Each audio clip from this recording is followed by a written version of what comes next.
A pesar de que ahorita estábamos tratando el tema de los debates presidenciales y todo eso, y cómo eso podría impactar de manera positiva. Muy positiva.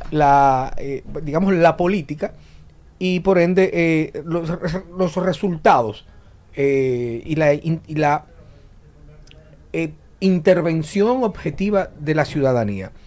Quiero comentar y destacar que para mí esto sí es noticia. Fíjense cómo son las vainas, ¿eh? Esto sí es noticia. Porque el ministro de Economía, Planificación y Desarrollo, Mickey Seara Hatton, dice: si no hay lucha ciudadana, otros que tienen poder fáctico se van a imponer. Poder fáctico es poder real. Quienes controlan. ¿Quiénes son los que ostentan el poder fáctico en el país y en el mundo? El sector empresarial, el sector financiero, la iglesia. La iglesia. ¿Por qué? Y no hablamos del gobierno. Porque esos manejadores de poder son permanentes. No tienen que ver con los cambios políticos o con las variables de las modalidades de elecciones. Los empresarios siguen siendo los empresarios que manejan el capital, la economía de los países, independientemente de quién esté gobernando, evidentemente, a menos que haya una intervención forzosa, entiéndase, que no se esté en democracia. Y no obstante, en algunos casos, tienden a sobrevivir. Aún en ese escenario. Aún en ese escenario se saben adaptar. Vemos que, por ejemplo, en Venezuela, muchos de los capitales salieron huyendo, pero hay otros que se adaptaron. Sí. Se quedaron ahí. Y tú puedes estar seguro que cuando desaparezca el régimen, que espero que desaparezca en algún momento, esos emergerán tan fuerte como siempre. Resistieron. Incluso renovados. Eso es probable. Ahora, ¿por qué yo digo que este anuncio, esta opinión del ministro Mickey Seara Hatton es noticia? Porque tradicionalmente eso no lo dice un político, y mucho menos, perdón Mickey, excúsame, de verdad excúsame que te califiqué de político, sí. Te ofendí y me retracto.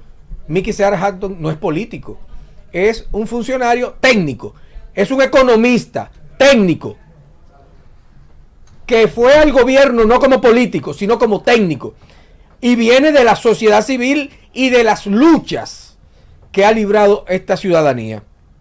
El funcionario entiende que los grupos de poder han ocupado los espacios de decisión y creando un desbalance en la puja distributiva.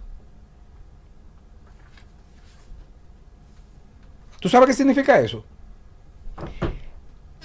Estamos hablando de un diálogo que viene. Bueno, que está planteado, que comenzó.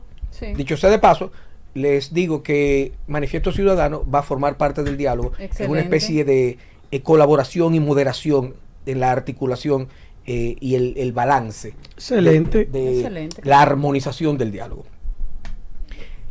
¿Qué pasa tradicionalmente en estos espacios? Donde confluyen 3 o 4 sectores.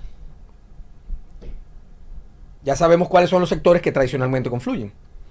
Número 1, el empresarial, el sector laboral, que son los sindicatos, el sector social, en el que estamos nosotros, y el gobierno.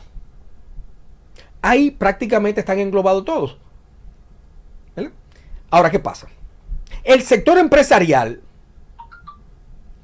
tiene una agenda clara, definida, objetiva, con una unidad monolítica. Ahí no hay discusiones internas, y las discusiones las resuelven internamente. Entre ellos mismos. Lavan la ropa sucia en casa y salen consolidados. Y no abandonan espacio, ni tampoco le rehuyen a los... A pesar de que hay un dicho muy cierto, que dicen que los ricos no pelean. Los ricos no pelean. ¿Por qué? Porque tienen mucho que perder. Claro. Ahora, no abandonan escenarios. Dialogan, discuten, eligen su contrincante y imponen su agenda. ¿Qué quiero decir con esto? ese sector de la sociedad que hay que decir que comprende el 85% del Producto Interno Bruto, sus aportes, se sostiene en su cima de poder independientemente de los gobiernos que vayan y vengan. Es poder fáctico, permanente, real poder. Estamos claros en eso. Esos espacios van organizados, con sus agendas definidas. Y eso es una ventaja en los diálogos. Con sus agendas definidas. El otro sector que confluye al diálogo es el sector social. Bueno, antes del sector social, hablemos del sector laboral, que son los sindicatos. ¿Qué pasa con el sector sindicato? Con el sector de los sindicatos. Lamentablemente, tradicionalmente, ha tenido poco impacto en este tipo de negociaciones porque generalmente sirven de bisagra o de comodín, de acomodador, y son oportunistas, dependiendo de la situación y del momento que están viviendo, para alcanzar resultados que favorecen no al conglomerado en sentido general, sino a las cúpulas que los dirigen. Eso no es un secreto para nadie, que los sindicalistas de las cúpulas muchas veces han negociado reivindicaciones que no le llegan a sus representados. Sí, eso es lógico. Entonces, ¿qué pasa con eso?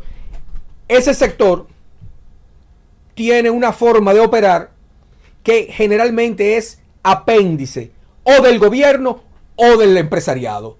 Son comodín. Están dependiendo de lo... Exactamente. Ahora, ¿qué pasa? El sector que reclama, que tiene propuestas, peticiones, que es el más representativo de todos, es el sector social, que está compuesto ¿de qué? De toda la sociedad. Pero como dijimos antes en otra intervención, esa sociedad organizada que inicia en las juntas de vecinos, en esas agrupaciones populares, en La Ciénega, en Los Guandules, en Guachupita, en Gualey, Capotillo, que déjame decirte que están muy bien organizadas. Y si no, pregunten a Copadeva. Sí.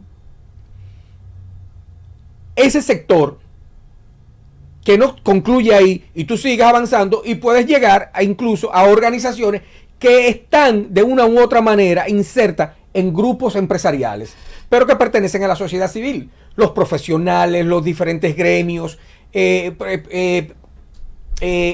comerciantes independientes. O sea, somos la mayoría. Somos la mayoría, claro, las organizaciones de la sociedad civil que componen el sector social. Ahora, ¿qué pasa?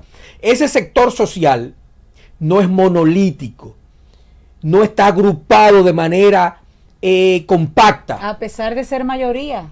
Precisamente por eso, por su característica sociológica fundamental, que es la diversidad. Ahí tenemos una suerte de mezcla. Puede ser un poco líquida. Bueno, si nos vamos a si nos vamos al análisis psicológico social, a la narrativa de Bauman, es una que evidentemente es absolutamente líquida.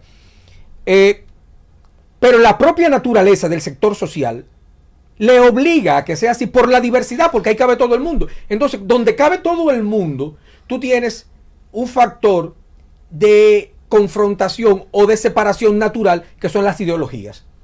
Tenemos dentro del sector social los representantes de la ideología de izquierda, de la ideología de centro y de la ideología de derecha, cosa que no pasa en el empresariado, donde todos son de extrema derecha. ¿Qué pasa con esa mezcla, ese universo en el sector social? Difícilmente se articulan de manera monolítica para llevar una propuesta y convertirse en un músculo que ejerza presión.